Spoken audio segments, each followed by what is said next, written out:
everyone. Thank you for joining us at World of Pets podcast. We love having you here on a weekly basis. And we want our pets to live as long as possible, but we want that to be a good quality life. So to that end, we on this podcast explore all things about pets and animals so that we can have them around for a long time, but they are living a quality life. So again, thank you for joining us. Take it away, hosts. Welcome back to World of Pets podcast. We are very blessed tonight to have Amy here to talk about horses. But first, we want to just make sure that everybody goes to debspets.com. That's debspets.com, debspets.com, for you to find supplements for pet and human health and wellness. Anthony, my wonderful podcast host. Did you change your subtitle again? You did. No, that's what it was last week, too. Oh, You okay. were saying something about being pet spurts or experts or something. And of course, an X is just a used to be has been, and a spurt is water under pressure. So I'm neither one of those things. And Amy, welcome to the show. Tonight we're going to talk about you rescuing a horse, which I have never experienced any conversation with people about that. So I'm kind of going to let you drive the conversation. We'll drop in when we have questions about it. Okay. Well, I was, I think, 42, and I thought I was adopting a 4-month-old colt for my daughter. Turns out it was actually more of pet for me or a friend for me who I learned so much about myself from. We rescued him from a Premarin farm in Canada through an organization here in Vermont. And I remember picking him up and how tiny he was, and he had a sticker on his butt. And I thought, what am I getting myself into here? I had been reading and going to a few workshops, and I got the whole DVD series of the Pat Pirelli Natural Horsemanship. And those were the things that I really used to get me through the day. The first week, he was pretty scared because he was new, and we were told that it was best to have him be by himself for a little while, so he'll be bond with us as opposed to another horse first. But after about a week and mealtime, he became a crazy man. So the whole challenge for me was really how to project confidence and also not get myself hurt. And so each day I was waking up thinking, okay, how am I going to get through this day? And it was just such a remarkable experience to kind of teach each other. And what I mean by that is the first time I put a halter on him, I had him inside the shelter that I built him. I had a 2-stall shelter with a door that, was like up to my chest, I guess. And I put the halter on him through the door instead of walking in there because I had never had a horse before, much less trained one. And so then I was doing all the different techniques with the lead line and, getting him to back up and move forward. And I think probably the most amusing thing for somebody else watching was probably when I started leading him with the lead rope and I had a wheelbarrow behind me so that I would make sure that he wasn't going to get, too excited and jump on my back. And that worked out pretty well. So that were some of the adventures that we had together before we got another horse to be his companion. Now, let me ask you, said you did it through the door. You put the halter on before you went into his space, if you will. Yes. So is that something that was recommended through the readings that you've done? No, it was just something I figured out for myself. Like, how do I do this without feeling like I'm going to get, jumped on, kicked accidentally? He was not an aggressive horse, but he was pretty, he could be challenging at times. He was super curious, and he was the kind of personality that you really had to establish your boundaries, but not in an aggressive way. He did not like, sort of old school horse trainer type people. He really liked people that had horse savvy. that really understood that this was a partnership, not just I'm going to dominate you kind of a relationship. And so I would say that was probably the biggest lesson that I learned, was how to set appropriate boundaries. And it went from, working with him and setting boundaries, but it also worked in my own life as well. So it was really quite an amazing thing. And then as I've developed with horses over time, I started including them in retreats that I offer here on our organic farm in Vermont.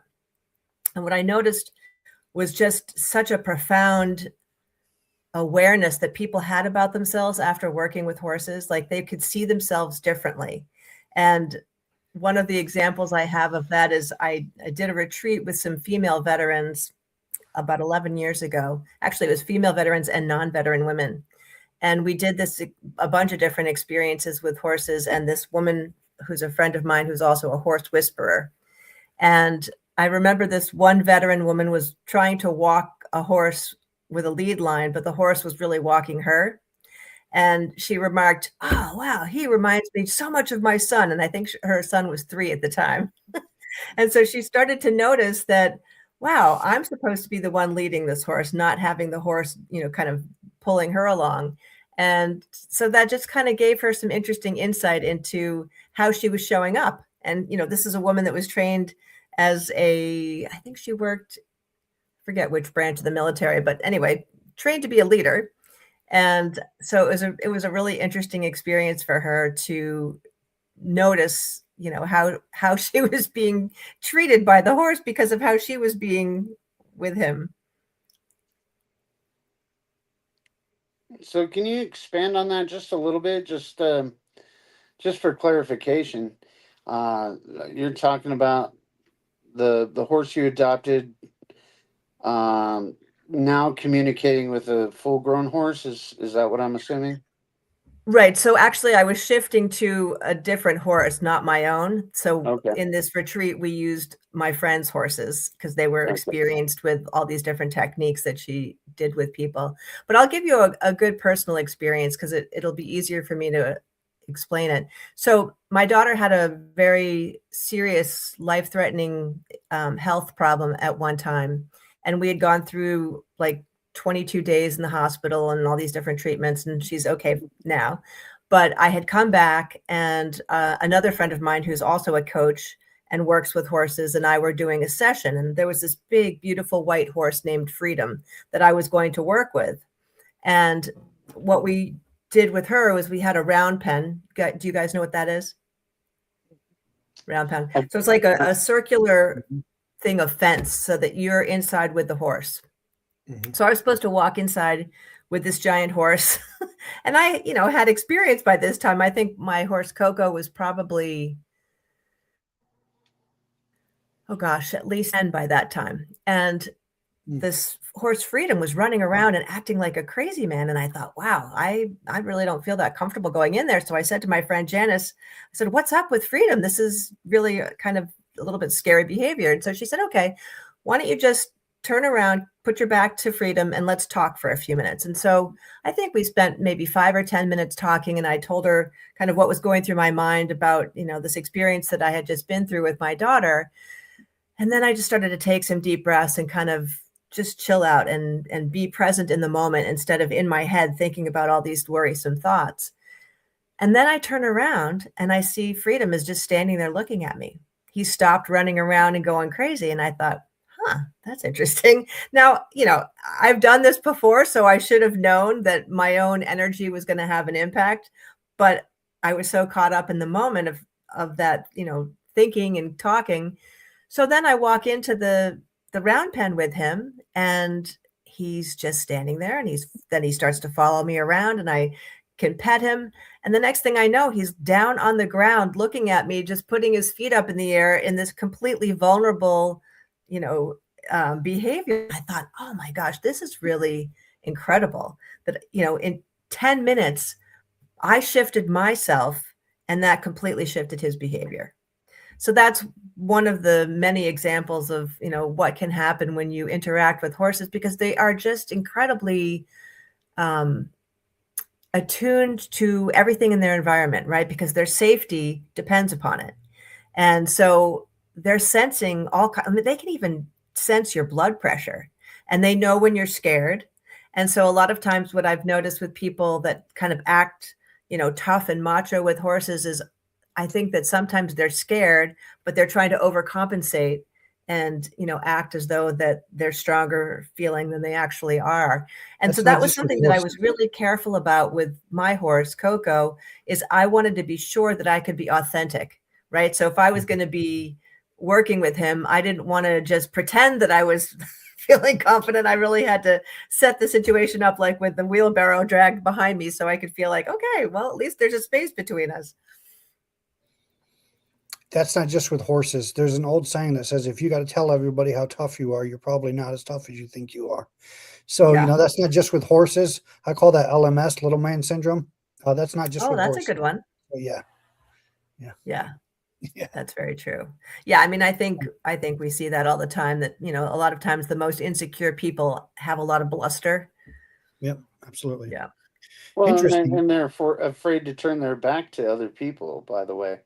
So Oh, that's true. that's what struck me about what you were saying, is that she told you to turn your back, Yeah. and that gained their trust.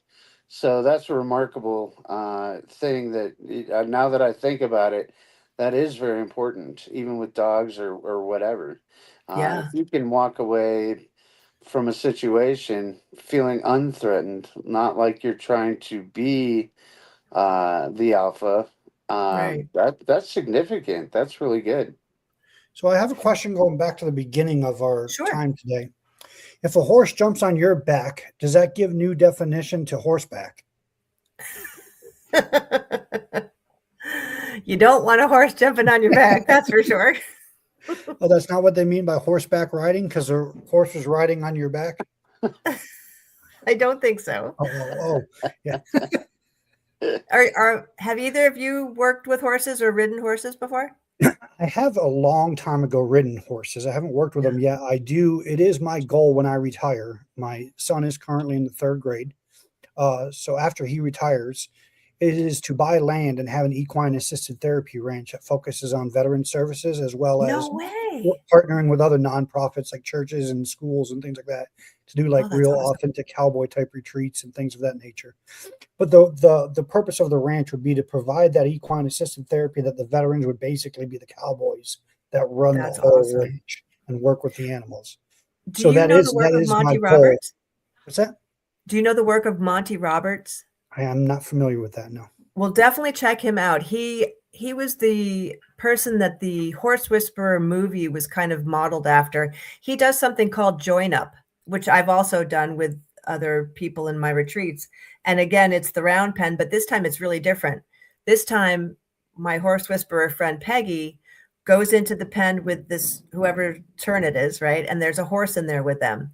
And using what they call a carrot stick, which is basically just this long stick with a string on it, they're moving that horse around the outside of the ring with them standing in the center, and they're changing the horse's directions. And so in horse language, whoever moves the other one's feet is the boss, right? So if, for example, if you're standing there and a horse kind of nudges your shoulder and you think, oh, isn't that cute? But you take a step back, that horse owns you. Right. Yeah. He just called the shots. Yeah. Exactly. And so the thing that happens with Join Up is so remarkable. So you've got this horse running around, ultimately trotting and turning directions. And then all of a sudden, when you start to see signs of what's called licking and chewing, they're doing that with their mouth, right? Or they kind of drop their head a little bit towards the ground. That's a sign that they're saying, okay, I've had enough. Can I be part of your group? Because horses have to be with herds in order to feel safe, right? Because whoever's on the outside is more likely to get picked off by a mountain lion. And so the two people in the center are the herd. And so again, with the turning of the back, you turn your back because you have trust that that horse is going to choose to come over to you. And I've not seen it not happen. But what will happen is you'll start to feel, breathing like kind of at the back of your neck, or you'll maybe get a little nuzzle on your shoulder. And then you turn around and you pet the horse and love on him or her and essentially reward them by saying, yep, you can be part of the herd. And so then without a lead rope or anything, you can start walking around the pen and that horse will follow you. and that's called join up. And I've seen Monty do this with veterans and other people, and I'm pretty sure you can find it on YouTube, in fact. It's absolutely fascinating. And it's just this really powerful moment of connection with this other being where, you know, there's mutual trust and they say, you know, I want to be with you. And you don't have to drag them around to make that happen. Yeah, no, that's amazing stuff. And they do normally use those round pins for things like lead training and walk training and things like that with the horses.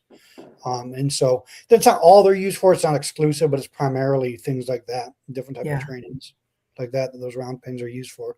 They're really good. Yeah, I'd like to get several hundred or several, you know, or 1,000 acres or so out there and be able to put up a decent working That sounds range. awesome. So we still got a few years to go. We got other ventures we're dealing with now, but that's the ultimate goal. Yeah. So in your work with horses, though, what is probably the most impactful thing you've learned about? I think I would have to say it's about boundary setting and how important that is. And it doesn't mean, you know, being rough or cruel or anything like that. It's really just setting appropriate boundaries so that, you know, in the case of me working with a young horse, especially not being terribly skilled, I had to make sure that, you know, he stayed in his spot and I stayed in my spot, and I didn't want him, you know, pushing me. And if he started to get a little close, you know, I would wiggle the lead line so that he would back up and get out of my space. So it taught him, nope, you stay here unless I invite you in. And so I have really utilized that idea of boundary setting in my life even more, you know, with people because of that experience with him. Yeah, it's a big thing that I've had to learn over the years because I'm a really open person, but I'm also pretty. I mean, I guess the only way I can describe it is alpha. Like I will speak my mind when it's time.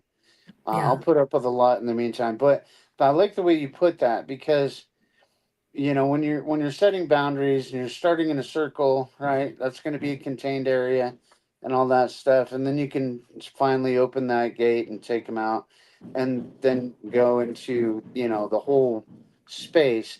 They already know what their boundaries are by the time you've trained them, so that's a really good explanation. Right. And if you don't, it's dangerous. And that's one of the things. So for me, it was kind of, you know, I don't want to make it sound too dramatic, but a little bit of a life and death kind of scenario, right? If I hadn't created those appropriate boundaries, I could have gotten really hurt. And so, you know, my safety depended on me saying, hey, this is where you stand. This is where I stand. We can, you know, come together respectfully, but I'm not going to have, you know, you pushing me over. So, and what I also know about myself is I tend to be an overgiver, but I'm also very honest. And, you know, so it's an interesting dynamic to find that balance point.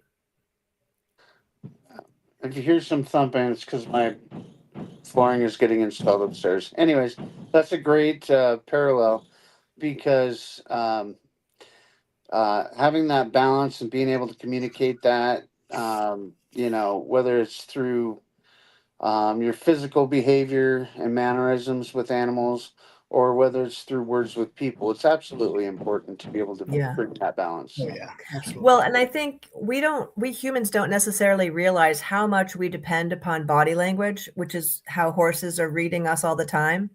And I can't remember what the statistics were, but it was something really remarkable about how much of our communication is actually body language versus words spoken. And it made so much sense to me as I thought about, you know, the work with horses, because they're reading us, like I said, and we're communicating things through our own body language and breathing and, you know, blood pressure and not so much the words, right? Because they're reading our body more than what words we're saying. Yeah, they can tell if you're relaxed or stressed. Absolutely. I mean, even a dog walking by, you know, if you get the chills, you keep your distance, that kind of stuff, because you can feel that immediately. That's an instant reaction. I mean, that's okay. I'm going to keep my distance, but I'm going to teach you to trust me. And those are the ones that I do exactly what you said. Turn your back, so Right. it's non-aggressive. So that's a beautiful way of putting that. I had an interesting experience with my first dog. I adopted this dog who, I think he was 6 weeks old by the time we took him home, but we met him at 1 week of age, and he chose us. Like, there were 10 or 12 puppies, and this one came and sat in my lap, and I tend to be the one that animals come to, I've noticed, whatever animals they are. And so I was just kind of working with him and training him to some extent too. And I remember one time I was walking him, and there was a man sitting on a bench, and my dog never growled, but he looked at that guy and he growled, and I thought, ooh, he's picking up on something there that I'm not even aware of. And I thought, having grown up in New York City, I tend to have like eyes on the back of my head just to kind of make sure I know where everybody is in my space. But my dog picked up on something that was not good, and I thought, woo, I'm going to pay attention to that. Mm-hmm. Yeah. Dogs are good for that. Animals are a lot more instinctual by nature, I think, than we as human beings are. And so you need to follow your animal's instincts, especially once you learn the animal and the animal learns you. It's true with equine just as it is with dogs, right? Yes. There's been times I'm walking my dog, and as it gets dark, she'll stop and won't go around a certain corner. Oh, and I really? don't force it. I just like, all right, let's go the other direction. Let's start backing up. And I don't know what the reason is for that. We'll take that corner 6 times during the day. All of a sudden, as it's getting dark, and it doesn't happen all the time, but I'm just saying that's one thing that's happened. That's if you're fascinating. in tune with your animal and you learn your animal, their instincts are there. And if they love you, they'll naturally do things like that to protect you. Yes, absolutely. Horses I have a podcast also. And intuitive animals. Horses are extremely intelligent and intuitive, and they're very similar in that aspect. Yes, indeed. And one thing that I learned about dogs that I thought was so fascinating is that dogs, because we humans have spent so much time with dogs, in our evolution, they've learned human so much better than a lot of other animals. They really understand, and that just the unconditional love is incredible, with a dog. Oh, absolutely. Yeah. I was starting to say I have this podcast, and I've interviewed holistic veterinarians, but also a couple of animal communicators. And it's really fascinating, that whole world of understanding that you can actually telepathically communicate. You don't necessarily have to use words or even body language. You can actually think different things. And oftentimes your dog or cat or horse will actually know what you're trying to tell them. It's pretty and that cool. can go as small as bees and wasps also. Because the key to beekeepers, you think it's just the steam that they're putting out there, but the thing that they're thinking and putting out there is honeycomb, honeycomb, honeycomb, honeycomb, honeycomb. Oh, that's honeycomb, interesting. honeycomb.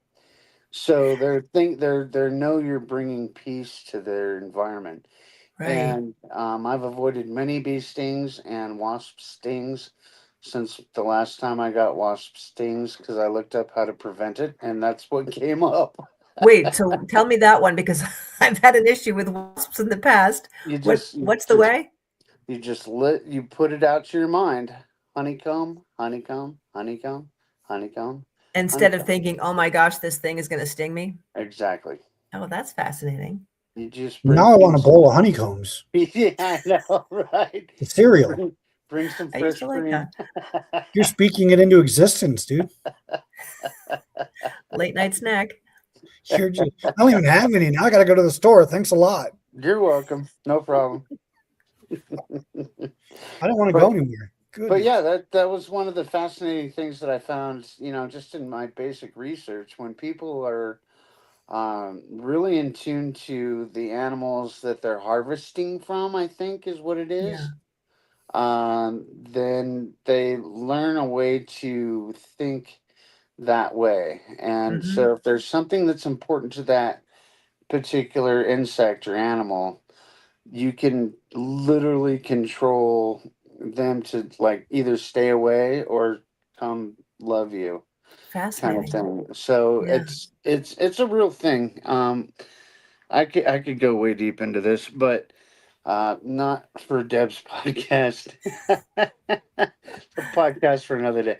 But yeah, so I mean, no, I totally get it. When the animals read your body, you can put out a thought. They can sense that, and that's a fact. Yeah. In fact, one of the things that I thought was really interesting too is this holistic veterinarian friend of mine said, just because your animal has one symptom of something doesn't mean that they are necessarily sick. You're supposed to look at all the other different signs. Are they eating normally? Are they moving around normally? Are they, drinking water, going to the bathroom, all these different things? And one of the things she reminded me of is if you are stressed out worrying about your animal's health, that's actually going to impact them. And so Right. it's kind of reminded me of when you were talking about the bees and the wasps. If you imagine that pet calm, peaceful, healthy, all those different things instead of, oh my gosh, what's going on? Am I going to have to take them to the vet? I think usually you'll have a better outcome. I can't agree more. Yeah. Anthony? I don't worry about bees unless they're in the car.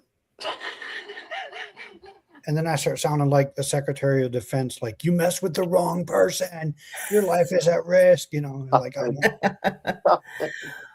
I had a really interesting, I think they were honeybees story. So in my old house, I was sitting at my desk looking out the window, and the next thing I knew, I saw this big, huge mass of bees fly into, which must have been a knothole in the side of my wood siding. And I thought, oh my God, where did they go? And so I could hear them buzzing inside my wall.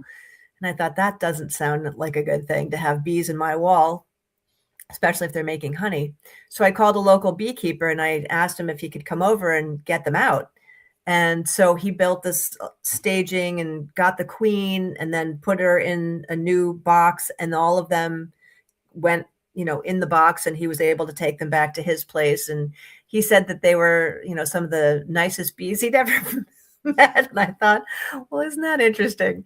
But I thought that was so fascinating too, that all of a sudden this just swarm, chooses this wall that I'm having, looking out the window, and I see them. And he told me he's never seen that happen in all of his years of beekeeping. So I kind of felt lucky that, I had this very unique experience, but I was very glad that they got removed and had a better life somewhere else. That's good. That's good. So, Amy, what else would you like to tell us about your experience in rescuing your horse, and maybe something else significant about that? Yeah. So I think one of the really important things for me too, I've been a green living educator for 34 years at this point.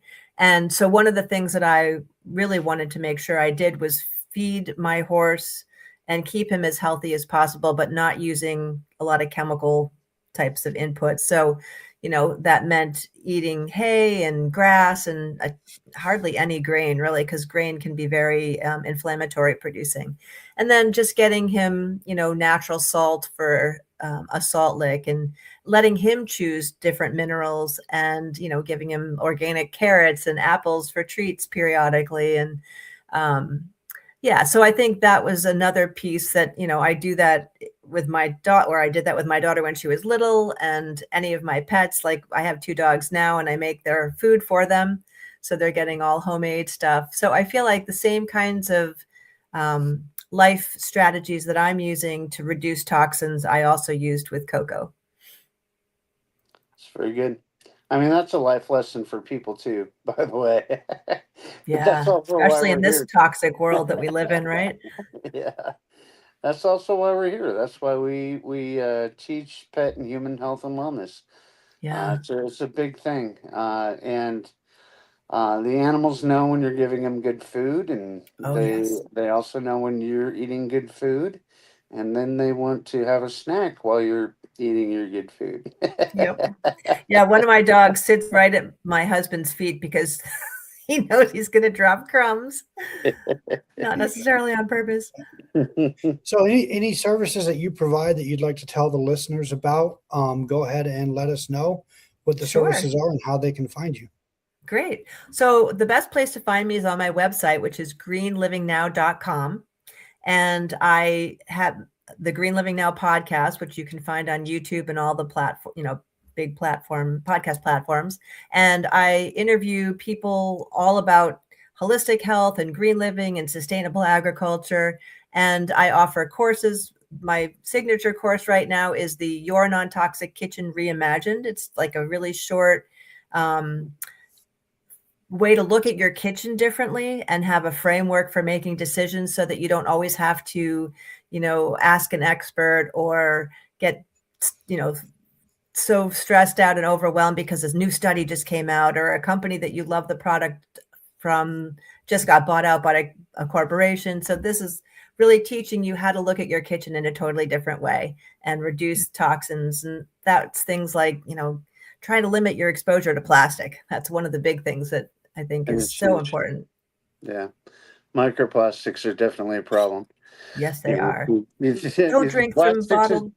It's a cheap way to store food, but yeah, but it's not nearly as pure as glass. So I guess with that, we're going to close it out. But again, go to debspets.com.